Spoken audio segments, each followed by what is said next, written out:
On the 15th of February 2002, Queen Elizabeth II said goodbye to her younger sister, Princess Margaret. The Queen never cries in public, but on this day, she appeared to wipe a tear from her eye. Now we're looking at the lives of two sisters who started out as equals. Elizabeth and Princess Margaret are best of mates, very close, sharing in one another's lives, their secrets. Who were forced apart by fate. She knew she was leaving behind her family, she was leaving behind her sister, and things could never be the same again. For the first time, we reveal the real relationship between the Queen and Margaret. First matter that comes before her is her sister. How shocking that must be for her. She was still thinking, but Elizabeth, I've done everything for you. I've always been supporting you. Where are you now? It's a relationship threatened by love. Very poignant for Elizabeth that part of her happiness creates Margaret's unhappiness. The press. Since the age of 17, I've been misreported and misrepresented. And duty.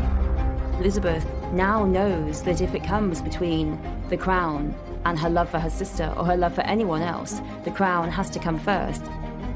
We discover how their bond was tested by war, crisis, and the death of their father. The veil victim was Princess Margaret, and people who saw her at the time were terribly, terribly sorry for her. She looked like an absolute wraith.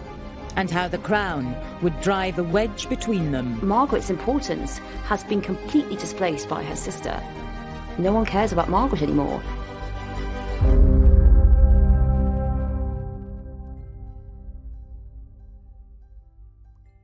In May 1934, Princess Elizabeth and Princess Margaret made their first public appearance together, and they captured the hearts of the nation.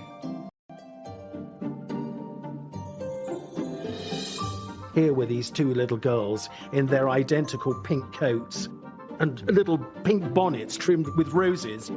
It was an identical kind of look. It was the beginning of a relationship that would fascinate the world for the next 7 decades. Princess Elizabeth, the eldest, was born in Mayfair in 1926. Baby Princess Elizabeth was front page news here and in America. She was known as Princess Betty. Whatever she wore, primrose yellow coat. Every mother wanted a primrose yellow coat. Every magazine wanted to run a photograph of her. This little girl really was a star in her own right. And in fact, her mother once said, "It frightens me," says Margaret 4 years later. And there began the closest of relationships. Margaret Rose was born 16 days late in Scotland's Glamis Castle, in the middle of a stormy night. You might think that a child who'd had so much attention wouldn't like the arrival of a younger sister, but I think Elizabeth was really quite delighted by her younger sister and used to push her around in the pram and show her off. She saw it as a personal present for her. Even though there was 4 years between them, it didn't seem to matter. They were the closest unit, those two. The Duke and Duchess of York attended as stallholders with Princess Elizabeth and little Princess Margaret Rose, who was making almost her first public appearance. From a very young age, Elizabeth saw herself as responsible for Margaret, saw herself as mothering Margaret. And I think that the relationship made her old before her time. As they enter the building, Princess Elizabeth gives her small sister a protective hand. The sisters spent all their time together at the family's homes, 145 Piccadilly and Royal Lodge in Windsor. Their father, Bertie, was second in line to the throne. And from the beginning, he wanted to create the kind of family he'd never had. Bertie had not had a happy childhood. His father had been very strict, nannies had been very cruel, and yet he was really determined to have a family life. Unusually for the time, he and the Duchess of York were hands-on parents. Elizabeth and Margaret played in their parents' bedroom every morning and had bath time and bedtime stories with them at night. They were the tightest of family units within the broader royal family. They were immensely close. They called themselves we four, us four.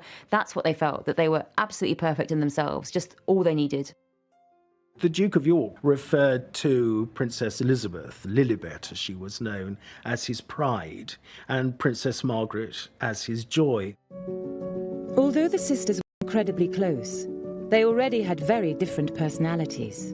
Elizabeth, she was much more self-assured, but shyer and more reserved. Now, on the other hand, Princess Margaret, he couldn't really believe that he produced this little bundle of joy that would come into the dining room, climbing all over him, hugging him, kissing him. Elizabeth played mother, and she was really fabulous to Margaret. She looked out for her and coerced it. Come on, Margaret, we'll do this together. From a picture such as this, you can gauge how the princesses are being brought up in a gentle, unpretentious atmosphere. Margaret Rose, a lively little person of 8, running and jumping over the obstacles in her path, whatever they may be. Elizabeth was more serious, more studious when it came to... Killer expected Elizabeth to be very upright, very conscientious, and he let Margaret be the fun one. We know that when Elizabeth was a young girl, she was too methodical. She used to line up her shoes, smooth out everything, and Margaret used to really take the mickey out of her and make Elizabeth laugh at herself. And like most sisters, they sometimes argued. And there'd be fisticuffs. Apparently, Princess Margaret, being shorter, could go in, for the kill with a good bite or something. They were two normal girls, and they had their rivalries and their jealousies. Princess Elizabeth would sometimes say, "Margaret always wants what I want." Because they weren't in direct line to the throne, the girls had privileged but unremarkable lives mapped out for them. The expectation for these two little girls is that they're going to marry suitable men, they will start happy family lives themselves, and whilst certainly supporting the core royals, they would live relatively sheltered lives. Elizabeth, at this point, her ambition was to marry a farmer and have lots of horses and have lots of dogs and really be an aristocratic housewife. That's what she wanted to be. When George V was king, there was no indication that Bertie would become king, and certainly not that Elizabeth would become queen. It was almost as if Elizabeth and Margaret were extra royals. Free from pressure, the sisters came as a pair, and the world loved to see them together. In 1936, the Society photographer Lisa Sheridan photographed the two girls for her book, The Princesses and Their Dogs. These are pictures of the royal family playing together. I think we can almost fool ourselves into believing that this is just an ordinary family. Both princesses lived these idyllic, happy lives. They were never denied anything. But their lives were to change forever. And the inseparable sisters were about to be forced apart.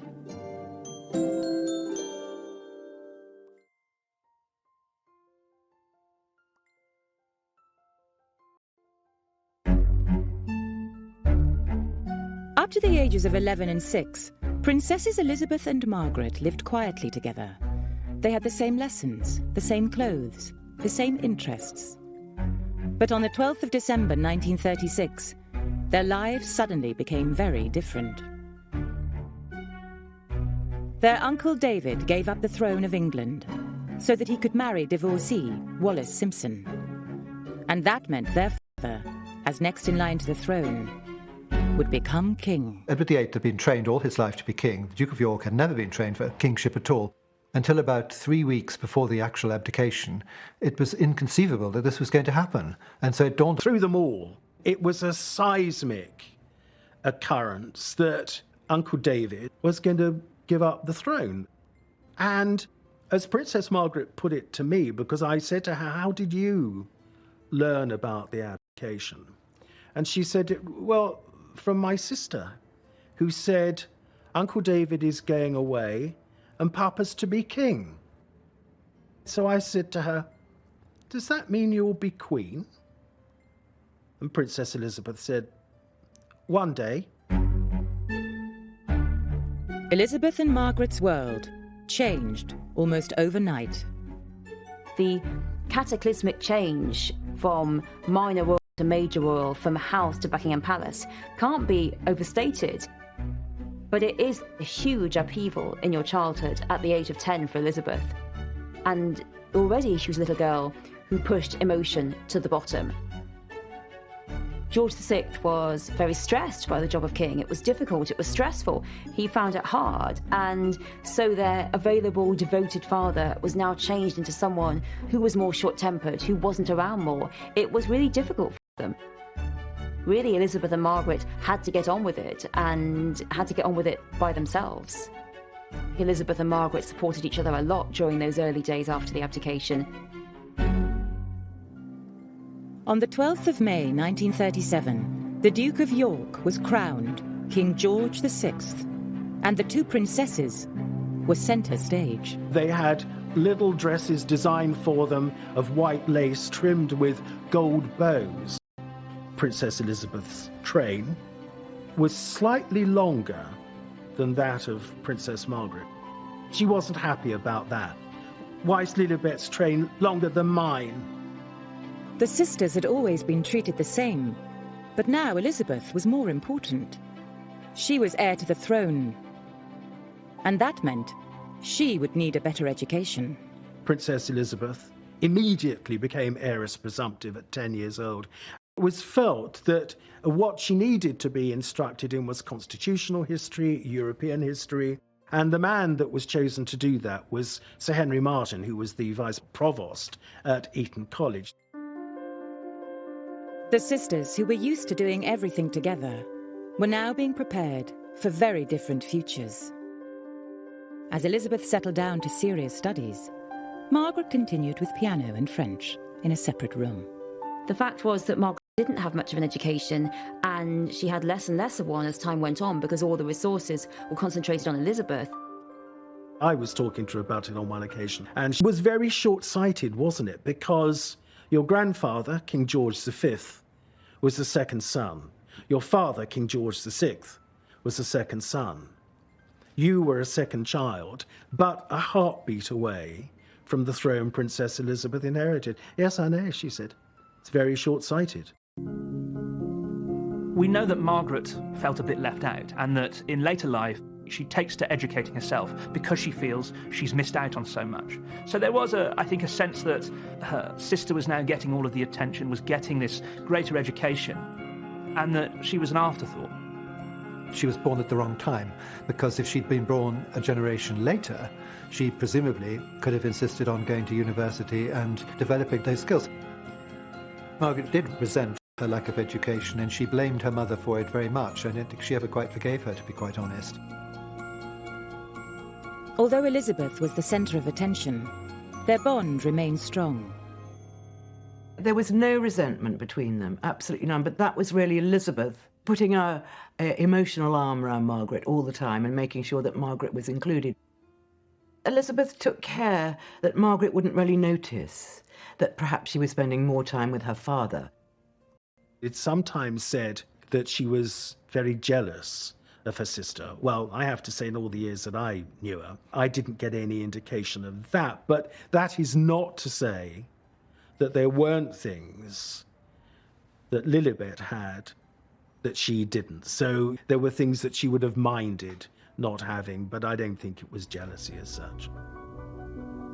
Then in 1939, things changed again. War broke out, and suddenly the sisters were thrown together again as they were shipped off to Windsor Castle, while their parents stayed in London.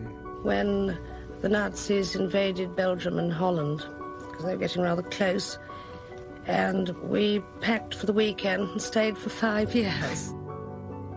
When they dug trenches and put up some rather feeble barbed wire. And the feeble barbed wire, of course, wouldn't have kept anybody out, but it kept us in. Margaret and Elizabeth spent 5 years incarcerated at Windsor Castle. They had to leave the nursery and go down to the dungeons if there was an air raid, and that was very exciting when they all went down there. The castle was such a landmark, it was open to attack.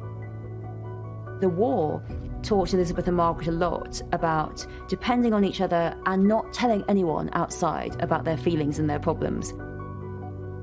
Throughout wartime, the image of the sisters united under the strain of war is to the evacuated princesses of the early 1940s. They are seen as the closest companions, continuing to try and live ordinary lives despite the hardships of war. During the war, the sisters put on pantomimes at Windsor Castle to entertain their family and friends. And Margaret was the one in the spotlight. These pantomimes really are very significant because you see Margaret taking the starring role. You'll really see Elizabeth generally taking the backup role, and that really reflects who was the better actress. Let's face it, it was Margaret. You expect in the royal hierarchy that the future queen would get to play the big role. But no, and I think that really showed how Elizabeth saw that Margaret was the one who could shine. Margaret was always the star because she had such personality, and Elizabeth was a little star. Both the girls loved acting, because basically the rest of their life was going to be one long play. Elizabeth was very methodically minded. She would correct the other children in the play, so really she was taking the role of director, which of course, again, she was for the rest of her life. Margaret didn't care, so she could act everyone else off the stage. In public, though, Elizabeth had no choice but to play centre stage. In 1940, she was asked to make her first public radio broadcast, and the shy Elizabeth chose to have her outgoing sister there to help. We know, every one of us, that in the end all will be well, for God will care for us and give us victory and peace. My sister is by my side, and we are both going to say good night to you. Come on, Margaret. Good night, children. Good night, and good luck to you all. Elizabeth, in that greeting, she describes how she and her sister Margaret Rose, who stood alongside her at the time, they know what it feels like to be separated from their parents. She needed Margaret by her side, a help. She had her as a support, and I think that Margaret was part of it, was really very important to Elizabeth. Princess Elizabeth wouldn't have excluded her sister from it. So even though little Princess Margaret just said, "Good night, children," at the end of the broadcast, it was including her.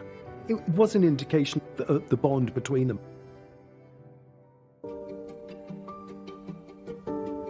War had made the sisters much closer again. But in 1944, Elizabeth turned 18. Their childhood was coming to an end. Elizabeth, on turning 18 in 1944, she starts to take on more public join her. At 15, Margaret was left at home in the nursery, while Elizabeth moved into her own suite of rooms and took on more responsibilities. Princess Elizabeth's public image almost changes overnight. From one of two sisters, suddenly, on turning 18, her trajectory transforms completely. She takes on new roles, and there is, I think, a growing separation in terms of the kind of roles that these two princesses are fulfilling.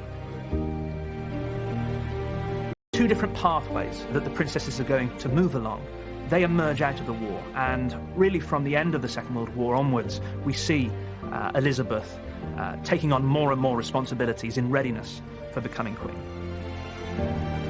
But it wasn't just age and a growing sense of duty that was pulling Elizabeth away from Margaret.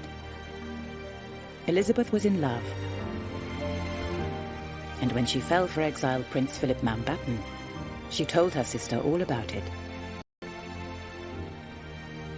She would have seen it unfolding, and Elizabeth undoubtedly spoke to Margaret about it. You know, I mean, they were that close. There's no way they wouldn't have spoken about it. They were always great confidants. Margaret knew everything about her sister, and her sister knew everything about Margaret. Prince Philip, in some ways, was really very similar to Margaret. He was someone who had a great sense of humour, someone who was something of a rule breaker, and that really was very appealing. Philip was really someone who did, to a large degree, like to break convention like Margaret. And in the early courtship of Elizabeth and Philip, she, of course, was constantly escorted by Margaret. Margaret escorted them in the nursery when he came round to visit. Margaret escorted them out, because you can't go without an escort. So Margaret became a third wheel, really. But it wasn't a unfortunate third wheel. Margaret didn't feel like she was stuck. Actually, it became quite a good friendship, and Philip enjoyed Margaret's company, and it was really quite a fun threesome to go out on the town with. It's interesting that Elizabeth, so dutiful, so responsible, fell for someone who was rather like Margaret. To begin with, Philip joined Margaret and Elizabeth's close relationship. Three of them made quite a good little team, and Margaret was always there. But Philip didn't seem to mind at all, and he was a very sophisticated young man, and yet he was sort of almost playing ball games with these two princesses. But as Elizabeth spent more and more time with Philip, she started to pull away from her sister. Initially, when Philip was courting Elizabeth, Margaret was always there. But as it got more and more serious, it became increasingly clear to Margaret that she would be left out. And it wasn't just Margaret that she was pulling away from. Operated in a totally independent way, which might not have been the first way that her parents wanted her, was by choosing Prince Philip. It was a very, very good choice. But they were nervous about him, and they thought he would be a modernizer. Well, he was. No one expected Elizabeth to have an independent mind of her own. They thought she'd go on being their princess forever and ever. The idea that just as a young woman she'd say, no, I want to marry him, that was really a shock. In 1946, Philip and Elizabeth got engaged. But the king asked his daughter to keep it secret until after the family's first trip abroad together, to South Africa in 1947. It would be the last time Elizabeth and Margaret would be together as two single sisters, because tragedy would soon tear their family apart.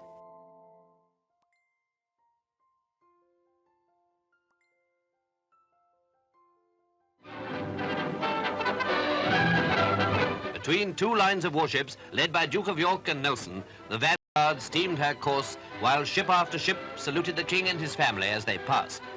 This was the first highlight of the voyage, and Britain was now far astern. In 1947, 20-year-old Elizabeth and 17-year-old Margaret travelled to South Africa with their parents on a royal tour. It was their first time abroad. The wonderful film footage of them playing It. It's a visual indication of the fun that those two princesses had together. And an indication, yet again, of the bond between them. They were always fun-loving, loving sisters. With Philip 8,000 miles away, Margaret had her sister to herself again.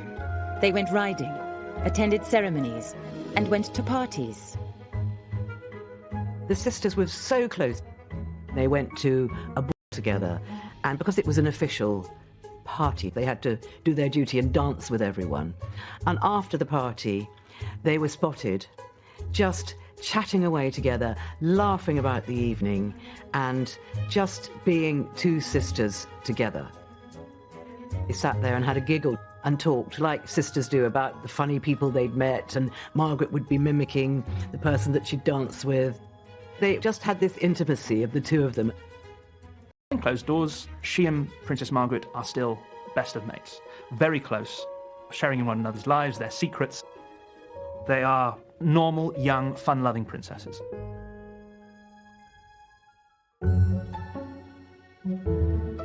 But although they were together again, there was no escaping the reality. On the 21st of April 1947, Elizabeth officially came of age as heir apparent, turning 21 while the family were in Cape Town. To mark the occasion, she made a speech that signalled the start of a lifetime of responsibility and duty. A life in which the crown must come first. Her speech, broadcast to Empire and Commonwealth, included these solemn words. I declare before you all that my whole life, whether it be long or short, shall be devoted to your service and to the service of our great imperial family to which we all belong. She made a very clear act of dedication. I think, again, thinking back to the abdication, that had been such an awful thing. She wanted to do her duty, and she made a very, very firm commitment, something which she's kept evermore. Unlike her wartime speech 7 years earlier, Elizabeth made this speech alone. Princess Margaret, whereas in 1940 she had stood alongside her older sister at the time that she was given the wartime broadcast, now Margaret is very much in the background. These are two girls now living very different lives. Elizabeth has reached adulthood. Margaret is only a teenager. She hasn't reached the same level yet, and she isn't engaging in the same way. But Princess Margaret would have been listening to that 21st birthday broadcast. Princess Elizabeth dedicated herself to the service of the nation and the Commonwealth. To Princess Margaret, that would have been a brilliant speech, a wonderful speech that she would have admired, and she would have admired her sister for it. This was the beginning of part of the huge responsibilities that her sister was going to have to face, and Margaret was not going to have to sit there and make speeches and do all those kind of things that she would have thought was really boring. But her sister was going to have to do it, and I think it probably made Margaret feel extremely glad that you know, she was the younger sister, and that she could have the fun but without the responsibility. Margaret's carefree attitude shows in a letter she sent to their governess, Marion Crawford, known as Crawfie. Crawfie wrote to tell them a bad storm had hit Britain when they were away. Margaret wrote back describing the fun they were having. But Elizabeth replied that it bothered her to be so far away, and she wanted to return home to help. Elizabeth also wanted to get home for another reason. She had not seen Prince Philip for 4 months. When their ship arrived in Britain in July, her lady-in-waiting described how the normally reserved Elizabeth danced with joy on deck. She was so excited to be home.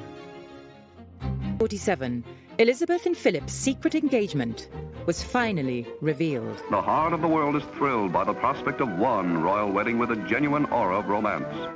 The heiress to the throne and her future husband met the British people. The King looking particularly happy, the Queen and Princess Margaret joined the young couple. For their whole lives, the public's focus had been on Elizabeth and Margaret. But now, it was on Elizabeth and Philip, and Margaret was in the background. There was a mixture of jealousy. Margaret always wanted to be centre of attention. The fact that her sister's attentions were now diverted elsewhere towards this young Greek prince, I think was a little bit confusing. I think it was for Elizabeth as well, because although she was swept up in the excitement of romance and love and Philip, also she knew she was leaving behind her family, she was leaving behind her sister, and things could never be the same again. So the old unity of Elizabeth and Margaret was broken, and now it was Elizabeth and Philip, and Margaret was on her own. Elizabeth, she knows that her life is set now. She will marry. One day she will be queen. But with Margaret, it's harder to see that. What will the second in line do? What will her future be? Very poignant for Elizabeth that part of her happiness really creates Margaret's unhappiness. The night before the wedding, the family had dinner together alone, before Elizabeth left Margaret to begin her new life. Thousands had assembled overnight, others had arrived at dawn, all eagerly waiting to see and to cheer the royal processions on this day of their own princess's marriage. And at Kensington Palace, His Royal Highness the Duke of Edinburgh, with the Marquis of Milford Haven, his best man, checked the time for the start of his drive. A few moments too early, and then, lucky omen, a sweep stands by just before the bridegroom enters his car.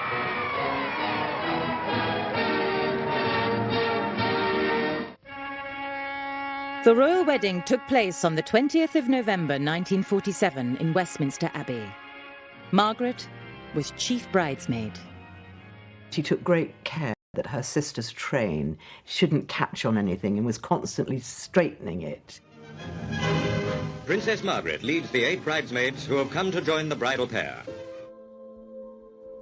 The king wrote a letter to Elizabeth after the wedding, saying, "I can see that you are sublimely happy with Philip, which is right, but don't forget us." He added that he had lost something very precious and urged her that our family, us four, the royal family, must remain together. Not unusual for fathers to feel like that, but I think he of all people felt it very keenly. The letter's interesting. But it was Princess Margaret who felt the loss most of all. On the day of her wedding, Margaret actually went to her elder sister's room and opened the door and had a look, and it was all empty. And she felt sad. She felt happy for her sister. But they didn't have very many other friends. They only really had each other. Suddenly her friend had gone. And I think she obviously felt lonely, and rather dreaded the future. I think there's no doubt at all that Princess Margaret did feel very keenly the loss of her sister. Of course, they were still part of the family, but nevertheless, for two sisters who'd, for 21 years, had been as close could be, the bond remained, but of course, there was that division now. Elizabeth and Philip had moved to Clarence House, and Elizabeth gave birth to their first child, Charles, in 1948.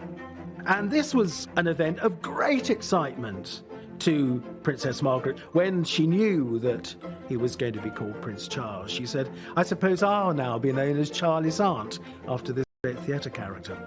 Margaret told friends that being known as Charlie's aunt was the title she was most proud of. But it couldn't make up for losing her sister.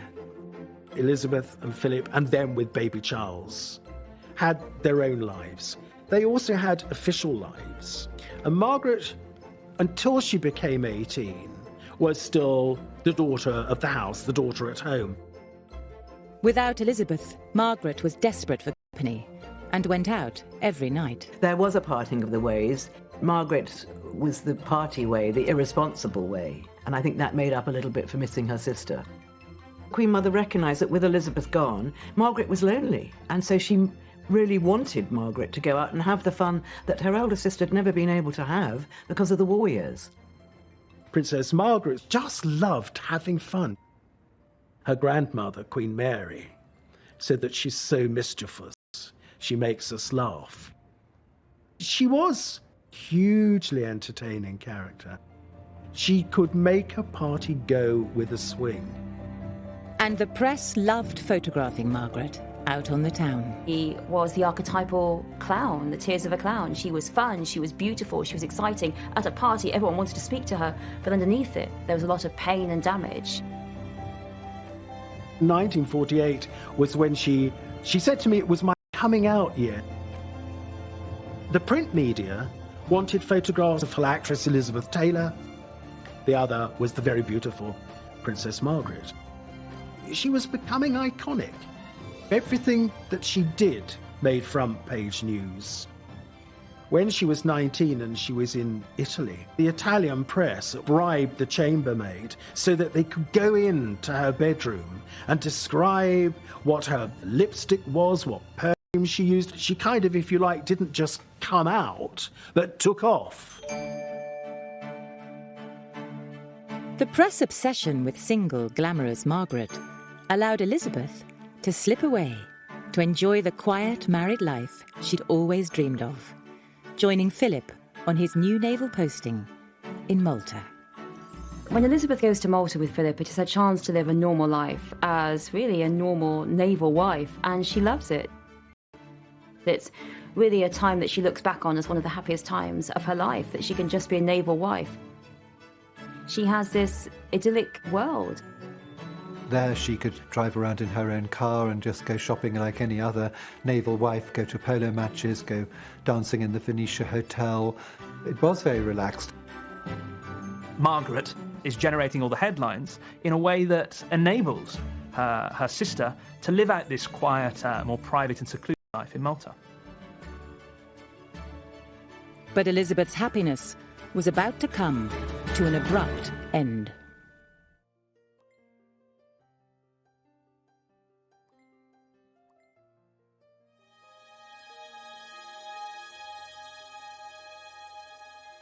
King George's health was declining.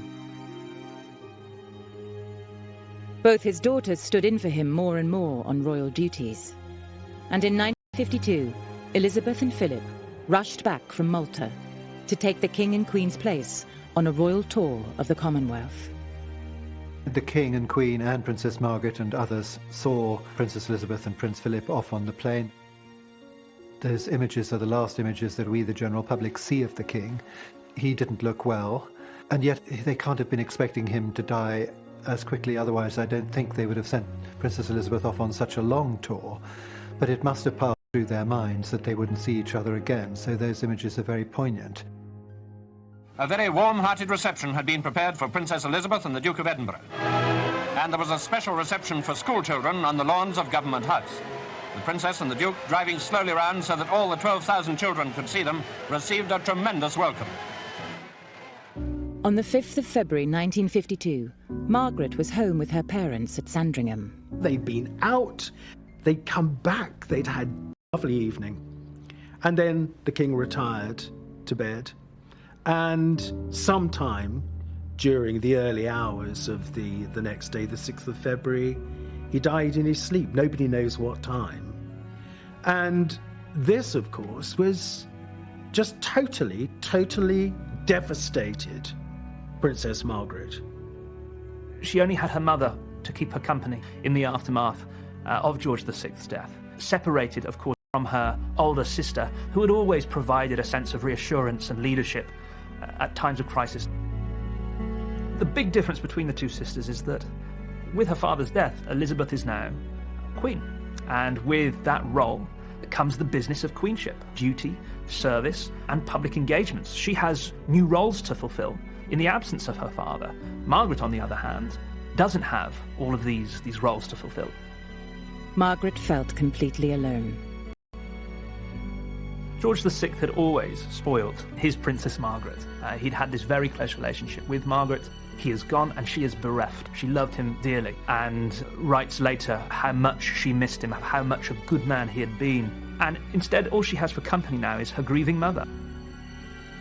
In my view, the great love of Princess Margaret's life was her father.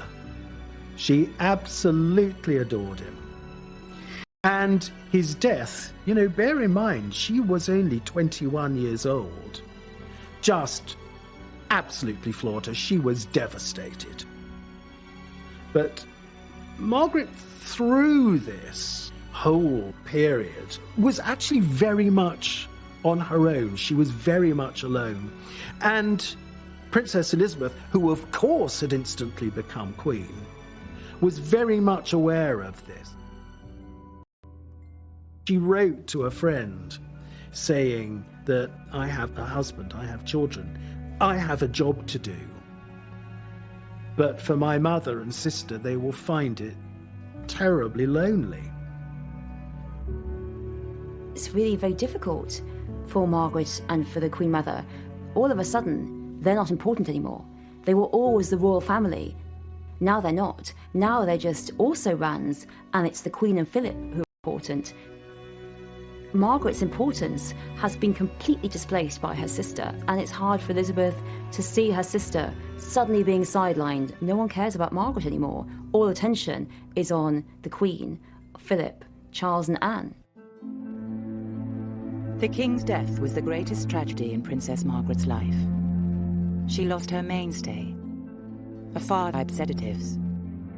She described feeling like she was in a black hole and tunnel-visioned. So we were having lunch on one occasion, and she did say to me, "Oh, Christopher, I do wish you'd met my father." Even as an adult, she would still ask, why did he have to die so young? And she could get very emotional about it. She really could. Margaret actually went to pieces, and she was totally in shock. She really didn't believe that he was going to die.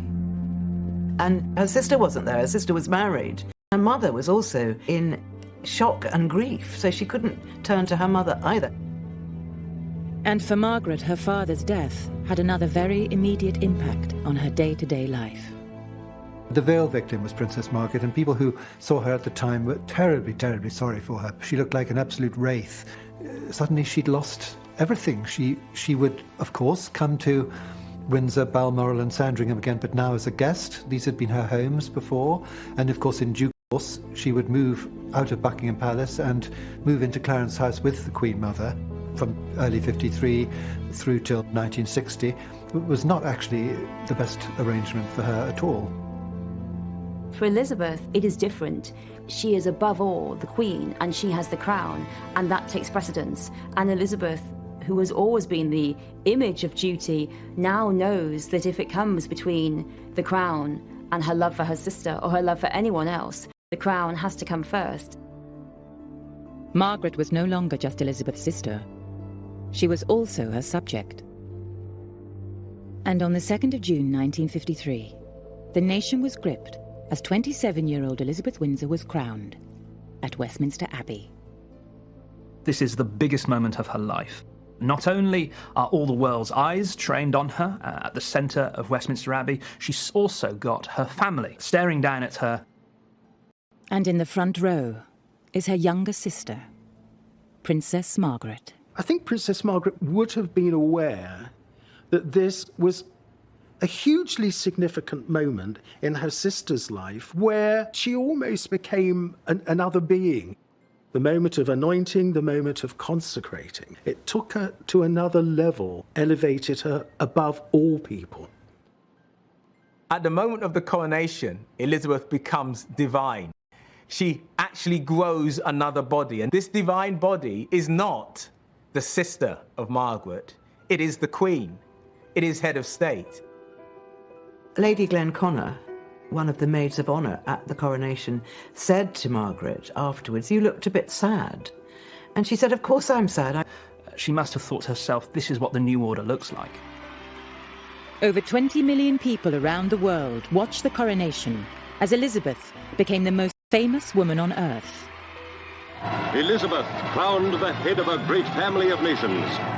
Long may she reign.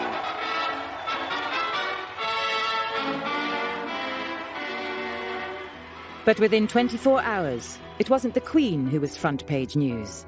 It was Margaret. And this time, there were no celebrations. The story that put her there would drive a wedge between the two sisters and cast a shadow over Elizabeth's first year on the throne. So in the lead up to the coronation in 1953, there are already rumours in Fleet Street amongst newspaper editors and journalists that Princess Margaret is romantically involved with a divorced man. And if you like, the journalists are looking for an opportunity to tell this story. The man was Group Captain Peter Townsend. And at the coronation, the press got the opportunity they'd been waiting for. In an act of complete spontaneity, she went up to him and brushed her white-gloved hand over his lapel. This was an act of such intimacy that it had been picked up by journalists. That one act made headline news in the foreign press, almost eclipsing the coronation itself. And that was the start of it. But while it may have been the start of it in public, in private, the romance had been going on for almost a year. Elizabeth had known about it, and so far hadn't stopped it. Peter Townsend had worked for their father and was a trusted member of the royal household. He was a famous Battle of Britain war hero. Everybody liked him. He was an incredibly nice man. I mean, I was lucky enough to know him a little bit in later life. He's a very gentle character, very courteous. But there was a major problem Elizabeth was wrestling with. Townsend was a divorcee. The very fact she was on the throne at all was because her uncle Edward VIII had been forced to abdicate to marry a divorcee. This, of course, put the Queen in a very difficult situation. She's now head of the family. She is temporal governor of the Church of England, a church that does not approve of divorce. So Elizabeth had asked Margaret to wait until after the coronation before making the relationship public.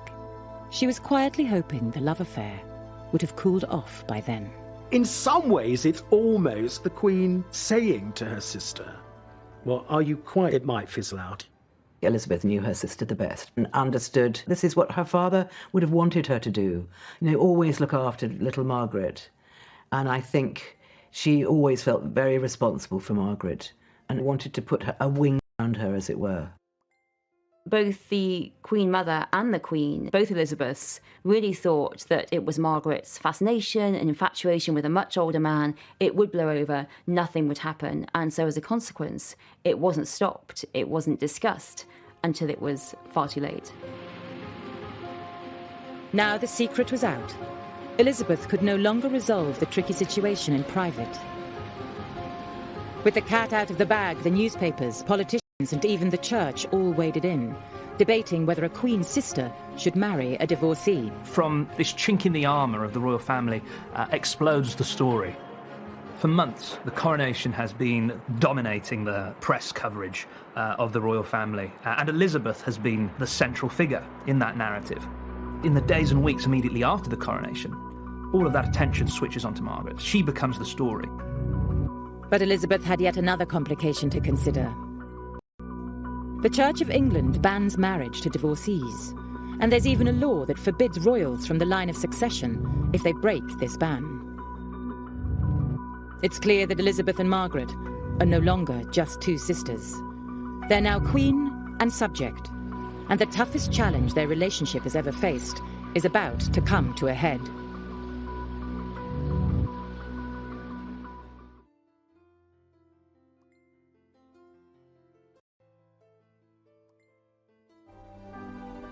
Since childhood, Elizabeth and Margaret had been a perfect pair, but now Elizabeth was queen, everything was different.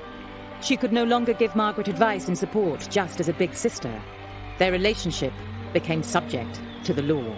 Many of us are blocked from what we want in life, but it's very infrequently we feel necessarily it's our sibling that blocks us from this.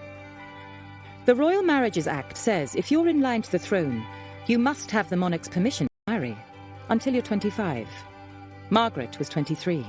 To marry Group Captain Townsend, she would need her sister to agree. And that would mean Elizabeth going against the teaching of the church that she was head of. The whole thing about the Queen is that she's so uncomplicated as a personality, as a character.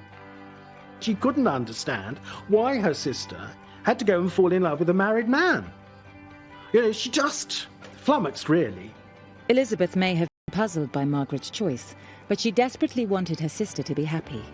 But now, as Queen, it wasn't just the church she had to listen to, it was also the government. Taking advice. If she asks for formal advice from the Prime Minister or the Foreign Secretary on a matter, and it is given, she will accept that advice.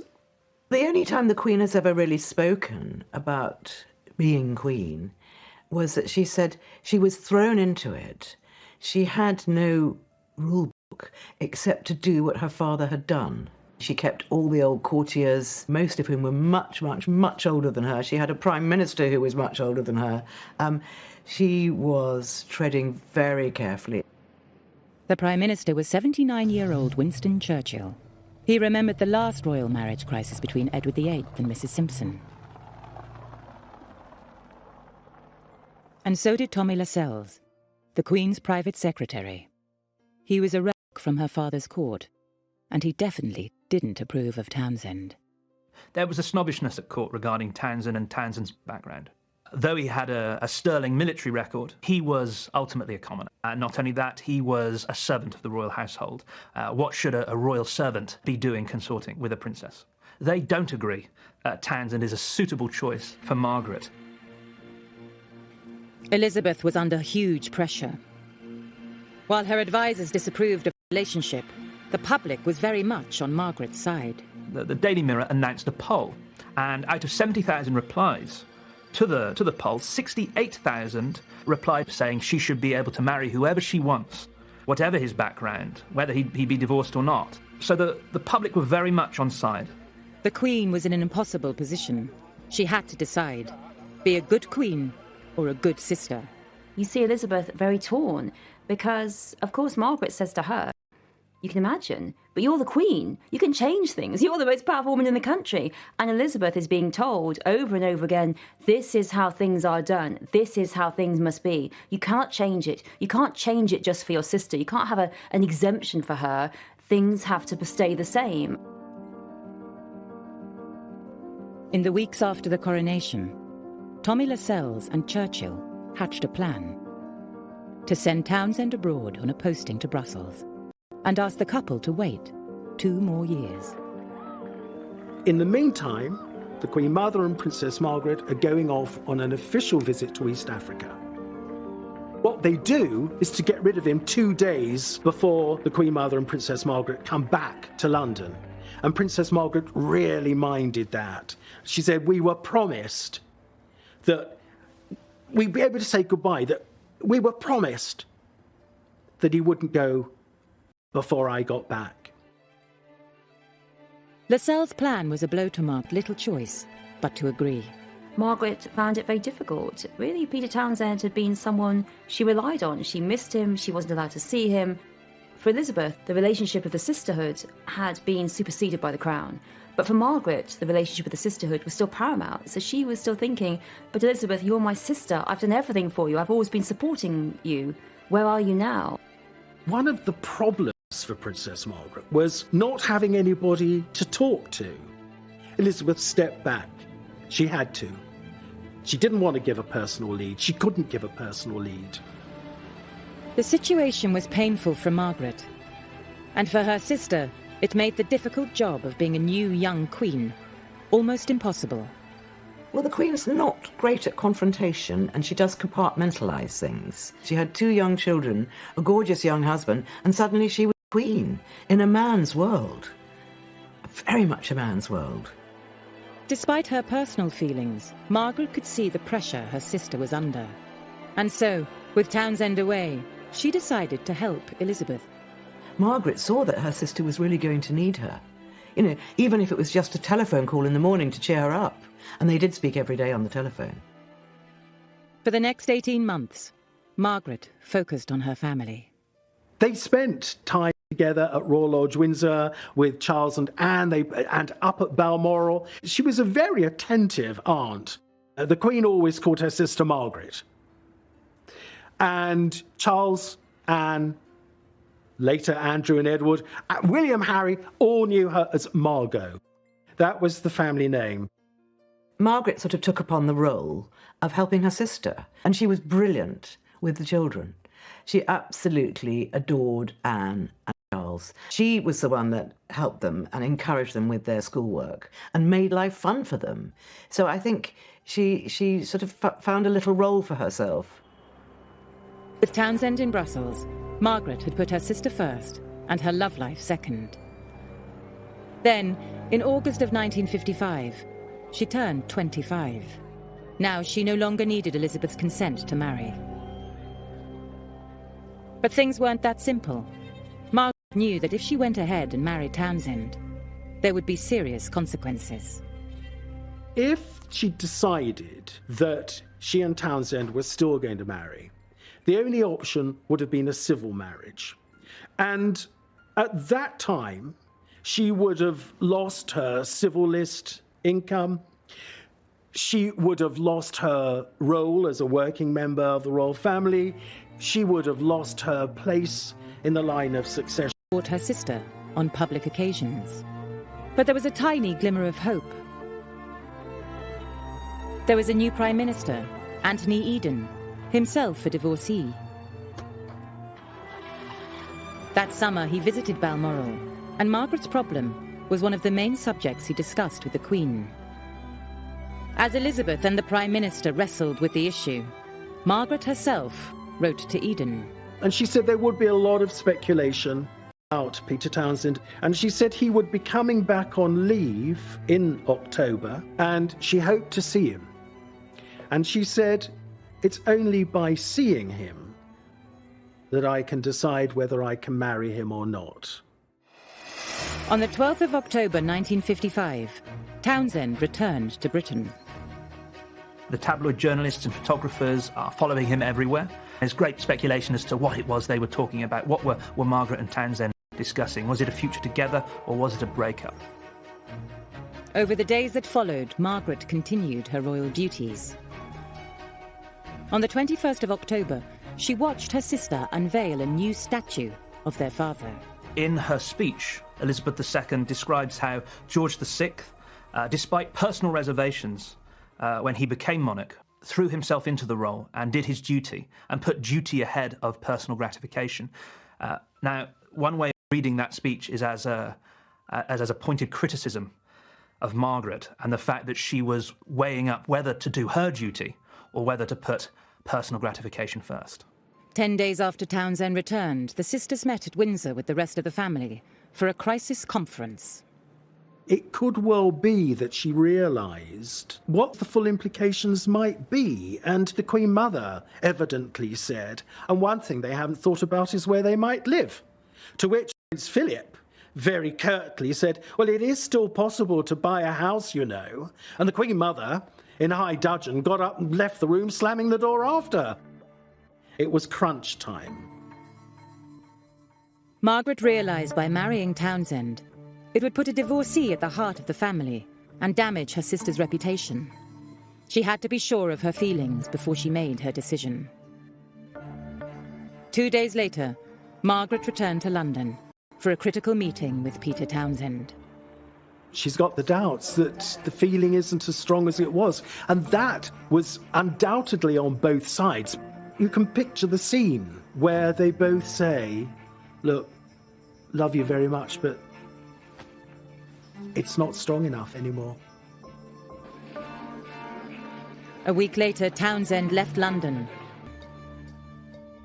She reaffirmed her commitment to her role as Princess Margaret, as someone who wanted to be part of the royal family. She made clear that duty was all, and that personal desire had to come second. Princess Margaret had been brought up to be a princess and a working princess. It's a lot to give up. I think other members of the royal family have found this to their cost. And still do. In the end, Margaret making the decision to not marry Townsend, to stay single, took the heat off Elizabeth. She did what everyone wanted her to do, and she had always been the girl who did what everyone told her not to do. She'd always been the one who'd broken the rules, who disobeyed. And now, really, she played the Elizabeth role, and she did it to save the monarchy and save her sister's face. Margaret had come to the decision that sitting next to her sister, not Townsend, was where she wanted to be. And a year later, in November 1956, when Queen Elizabeth opened Parliament, that was exactly where she was. Philip was away, and Elizabeth was accompanied by Margaret, and that sent a very powerful message, this really important moment of the monarch, that you are at the state opening of Parliament. Elizabeth is saying very clearly to everyone, despite the Townsend affair, Margaret and my relationship is exactly the same. Both sisters had put duty first. There's always an idea that the Townsend relationship caused some kind of rift. I mean, I was told by a former private secretary to the Queen that from the Queen's official point of view, she would have wanted this over and done with, whichever way it was going to be, just get on with it. But it did not cause a rift, so far as I'm aware, between the two sisters. But it was a lesson to them both. Now Elizabeth was Queen, it would affect both their lives. Nothing Margaret did was private anymore. With the Townsend affair behind them, the late 1950s saw Queen Elizabeth on a whirlwind of official engagements, tours, and receiving lines as she began to find her feet as Queen, sometimes with Margaret by her side. Princess Margaret, meanwhile, had more freedom, time for more than just royal duties, and the papers loved her for it. They were filled with stories of her parties and evenings with fashionable friends. But despite her sister's glamorous life, Elizabeth was worried. Margaret was still single. Someone else. The Townsend affair had left its mark. But who should Margaret marry? By now, she was almost 30. She had to find somebody. When it came to potential bridegrooms, there was an awful lot of media speculation about who would Princess Margaret marry. Would it be Sonny Blandford, the Marquis of Blandford, the heir to the Duke of Marlborough? Would it be Johnny Dalkeith, the Earl of Dalkeith, the heir to the Duke of Buccleuch? You know, one of these very grand aristocratic marriages. But it wasn't a prince, duke or earl that caught Margaret's eye. It was a good-looking society photographer and designer. And his name was Tony Armstrong Jones. At first, the relationship was a secret, even from her sister. He is everything that sort of goes against royal protocol. He is extremely fun-loving. He is a bohemian. He's had reportedly relationships with men and women by this point. He's something of a Lothario. He's a real hit with his friends, and he lives a sort of a seedy life on the on the edges of proper society. He's very much of the 60s, and this is very different. This is a very brave move on the part of Princess Margaret. Margaret's last relationship almost caused a constitutional crisis. How would the world react to her new lover? And most importantly, would her sister approve?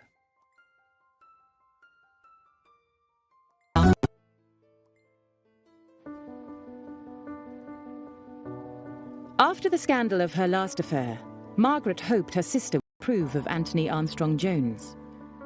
He was an unconventional, even shocking choice for a princess.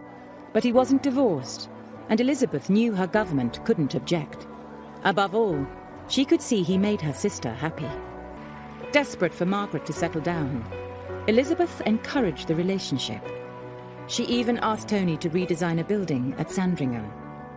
And when Tony delivered the design, it was the perfect opportunity to ask permission to marry her sister. The princess said, "Can you imagine what the footman must have thought?" Because the Queen pressed the button for her page and said, "Please ask Mr. Armstrong-Jones to bring in his model."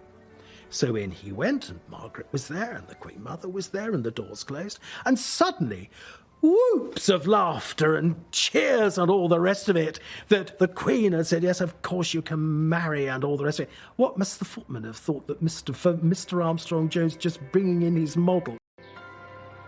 I think Elizabeth and the royal family were really quite pleased by Tony. The royal family felt that all their guilt over the Townsend affair could be washed over, because here was the number one, here was Mr. Right. This seemed to really say to everyone, you all made the right decision around the Townsend affair. Elizabeth was happy for her sister. And Margaret and her new husband soon became the toast of the town. Princess Margaret and Tony Armstrong-Jones, who then became Earl of Snowdon, of course, were the royal family's, the monarchy's golden couple. They encompassed all the glamour that anybody could want when it came to royalty. Here you'd got this incredibly beautiful princess who was really at the height of her popularity, you know, and everything they did made news. Everybody wanted to breathe the same air as Margaret and Tony. By 1964, Margaret and Tony had 2 children. To the world, they were the picture postcard family. But Margaret was still a working princess with a job to do. She, like her sister, needed a husband who could cope with the pressures of royal duties. Elizabeth had made a good choice. One of the interesting things about the Queen, by choosing Prince Philip, in a sense, she chose somebody her own size. I mean, it's a very balanced relationship. The Queen's marriage has been obviously incredibly powerful and strong. They're like 2 great big oak trees side by side. But after 2 years, it was becoming obvious that Tony wasn't prepared to follow his wife around. He was itching to do something. He did not want to be, for the rest of his life, Mr. Princess Margaret. He didn't want to be opening hospitals, visiting factories, going to film premieres. This was not what he wanted at all. And it was the Queen and Princess Margaret who actually said, well, then for goodness sake, go back to work. But despite this concession, the marriage began to flounder. Snowdon and Margaret's relationship was very, very passionate. But it quit us, and he didn't keep them secret. And even when he was with Margaret, he was really, really unkind to her. He used to leave these really nasty little notes around the house. Nasty and carefully thought out cruelty. In private, the marriage was going from bad to worse, but Margaret and Snowdon tried to hide it from her sister. The Queen probably felt that it was arguments and it was disagreements, and those were normal in a marriage. It was not the same as the fact that Snowdon clearly wanted out of the marriage and it was creating this quite toxic relationship. She would just advise Margaret just to keep trying, because that's what she always says. And she's the one that always says, no, please, no divorce, just try and work at it. Just try for another 2 years, give it time. But I don't think the Queen would never have any idea of how vicious and nasty it was. The Queen assumed it was her sister being difficult. When they were children, Margaret had been demanding and liked to be centre of attention. The Queen and the Queen Mother were very fond of Tony. We can see a link back to the naughty princess. the trickster, the prankster, Margaret wanting things her way. There was a feeling within the family, unfairly, that this was all Margaret's fault. Elizabeth didn't realise the depth of Margaret's unhappiness. When Princess Margaret was at her most desperate, the Queen would try and joke her out of it a bit. And instead of saying, "Oh, poor darling," and put her arm round her, she would make a joke, say, "Now, come on, Margaret. You know, you can't jump out of the window, you're on the ground floor." Margaret had often relied on her sister, but now she was isolated from both her sister and her husband. She was desperate to escape. And when her friends gave her a house on the island of Mystique, she had the perfect place to run away to. Mystique came to symbolise freedom away from public life. It was her sort of hideaway, somewhere where she could get away from all of the prurient press attention and coverage that she'd come to hate. Now, on this island, it's an opportunity. Yes, it's an escape, but it provides her with an opportunity to be regal, to be the total authority, to design her circumstances in the way in which she wishes. And she does. While Elizabeth ruled at home, Mystique was Margaret's empire. But gradually, her escape turned into something more. Mystique became her party island. She was having fun again. But before long, the tabloids caught on. Living it up on the beach. It was the 1970s, and Britain was struggling. There is poverty, there are power cuts, there is destitution, there are national strikes, and then we have images on the front page of the tabloid newspapers of Princess Margaret enjoying herself on the beaches in Mystique. Shock, horror. But if Margaret thought all the fuss would die down, she was wrong. Margaret's behaviour even fuelled questions in Parliament. Demands were made to cut off her allowance to reduce the cost of the monarchy. The Queen refused. But something else was about to test the Queen's loyalty to her little sister. Rejected by her husband, Margaret had taken a new lover, Roddy Llewellyn, 17 years her junior. Once again, Princess Margaret's love life was front-page news. When it became public, there was a huge amount of criticism about this. You know, here you've got Princess Margaret becoming involved with a man 17 years her junior, her toy boy. She was called a kept woman and a floozy in Parliament. The Queen was not happy about this, and she said words to the effect, "What are we going to do about my sister's gutter snipe life?" And there was even talk within number 10 Downing Street. Should she be taken off the civil list?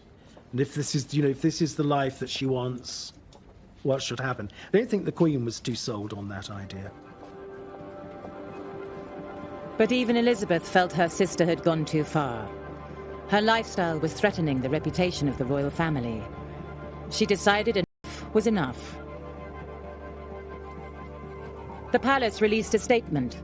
Margaret and Snowdon's marriage would end. The sisters had been brought up to think divorce spelled disaster for the royal family. And now, the worst had happened. The Queen hoped that this would be an end of it. But the press wouldn't leave Margaret alone. There's a degree of double standards. If it had been an older man with a younger woman, he would have been on the front page and perhaps paraded for his virility. But this was an older woman. And so the press, at the time, sort of chastised her for lack of morality. Few people have suffered more than you from wild and inaccurate and irresponsible press stories, especially in foreign papers.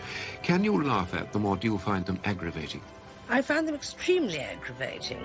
Represented. They're not worth denying, really, because they're usually inaccurate. For decades, the press had been obsessed with Margaret's private life, and it had often caused tension between her and her sister. Now, as she entered her 50s, Margaret had a tough choice to make. Would she choose happiness in her private life, or would she again give it up for her sister and the crown?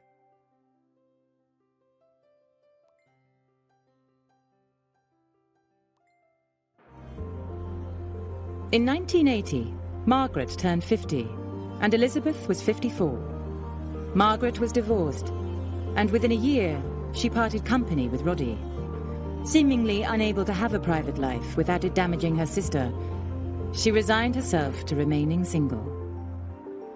Margaret's attempt to support the monarchy, her dutiful nature, the fact she gave up Townsend, the fact she tried to stay in this toxic, abusive marriage with Snowdon, that isn't always seen or supported. It isn't always said, well, Margaret sacrificed so much, she's seen as more selfish. But that wasn't the case. She tried everything to support the monarchy and really, at a very young age, pretty much sentenced herself to be the single woman who supported the Queen and did little else but support the Queen and look after her children for the rest of her life. She withdraws back into the family fold of the broader royal family. We see her basically say enough is enough in terms of the sensation, enough of the gossip, enough of the scandal. From now on, Margaret would stand beside her sister, back to the way they used to be. Margaret, despite her partying, her smoking, her drinking and her dramas, had great respect for the institution of the monarchy and a great respect for her sister being the head of the monarchy by being queen. During the 1980s and 90s, Margaret went into royal overdrive, supporting her sister in an endless round of duties. Princess Margaret's commitment to her official engagements was total. She said that she never wanted just to be a name on a letterhead. There was no point. The occasion when I saw them together was an event at Kensington Palace. There was a long staircase and I was at the top to greet them. And as they walked up, they looked like two sisters with a complete rapport, you know, sisters enjoying each other's company and having a gossip and a giggle. The interesting thing was they then separated and worked the room in different ways. But it was very clear that Princess and therefore were able to leave at exactly the same time and one wasn't waiting for the other. The sisters had been brought up to believe in their duty to the crown, and in the end, for Margaret, this meant duty to her sister. Princess Margaret did 200 events in my time, and at each one she'd have met 50 people, and so that's 10,000 people, complete strangers that she would make small talk to.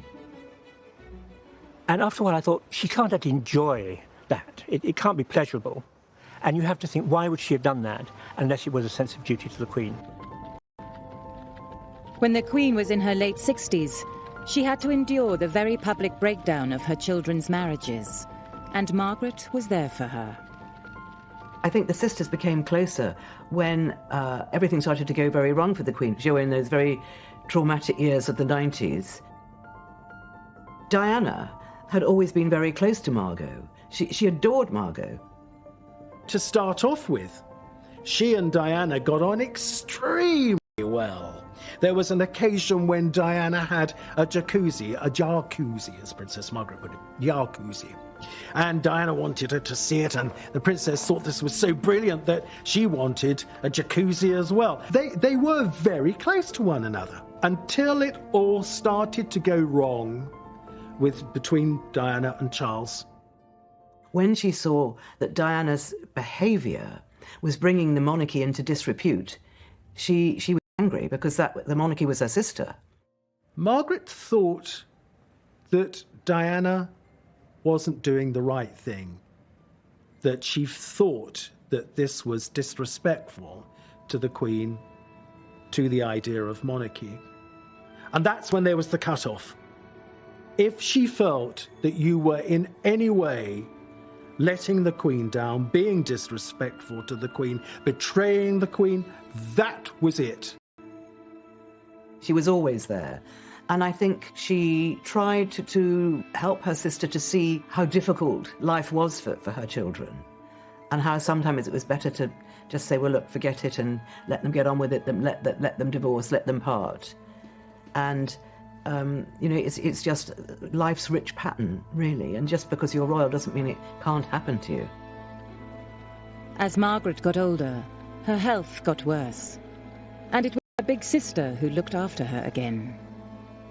We know that as Princess Margaret's health deteriorated, that the Queen asked her press secretary to basically get in touch with the press editors and the journalists in the UK to stop the... Margaret died in hospital in London. She was 71.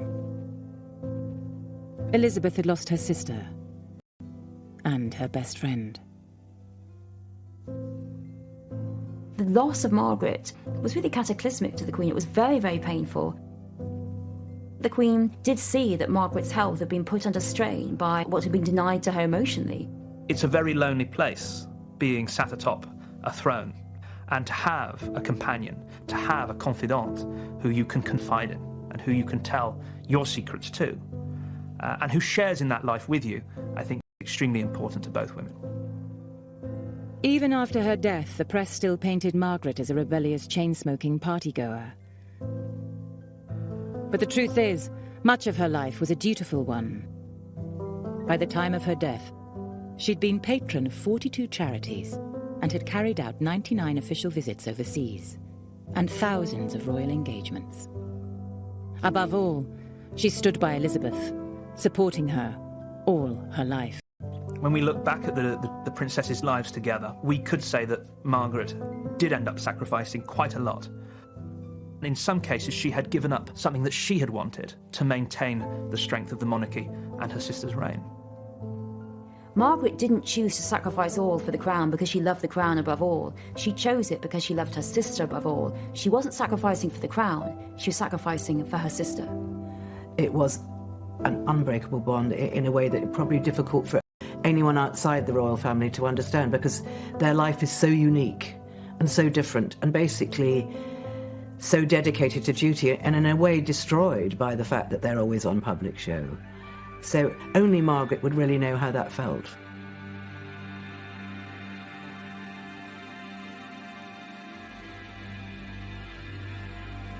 Margaret's funeral took place 50 years to the day that her father had been laid to rest, in the same place. I was privileged enough to be asked to go to the princess's funeral at St George's Chapel at Windsor. Both Snowdon and Roddy Llewellyn attended the funeral. Margaret's choice of men had strained the sisters' relationship, but finally Elizabeth could see them through her sister's eyes, and not just as a queen. After the princess died, the Queen did say to Lady Glenconnor, who had been instrumental in introducing them, that thank you for introducing Roddy to Princess Margaret, because it was an important relationship to the princess. 7 weeks after Margaret died, made her public broadcast to thank people for their tributes to her mother. She also said privately that she couldn't have mentioned her sister, she couldn't have got through it. The royal princesses had supported each other through a lifetime of change. Together, they had faced public crisis, war, press attacks, and scandal. But despite their many ups and downs, they'd remained the closest of friends, divided by history, but united by love.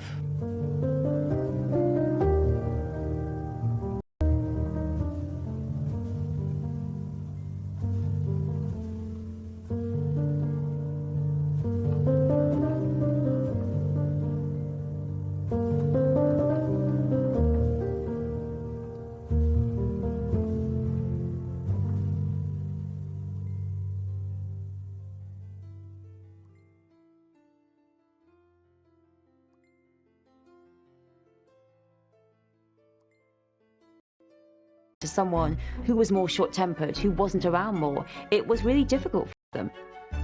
Really, Elizabeth and Margaret had to get on with it, and had to get on with it by themselves.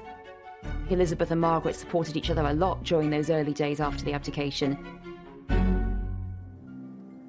On the 12th of May 1937, the Duke of York was crowned King George VI, and the two princesses were centre stage. They had little dresses designed for them of white lace trimmed with gold bows. Princess Elizabeth's train was slightly longer than that of Princess Margaret. She wasn't happy about that. Why is Lilibet's train longer than mine? The sisters had always been treated the same, but now Elizabeth was more important. She was heir to the throne, and that meant she would need a better education. Princess Elizabeth immediately became heiress presumptive at 10 years old. It was felt that what she needed to be instructed in was constitutional history, European history, and the man that was chosen to do that was Sir Henry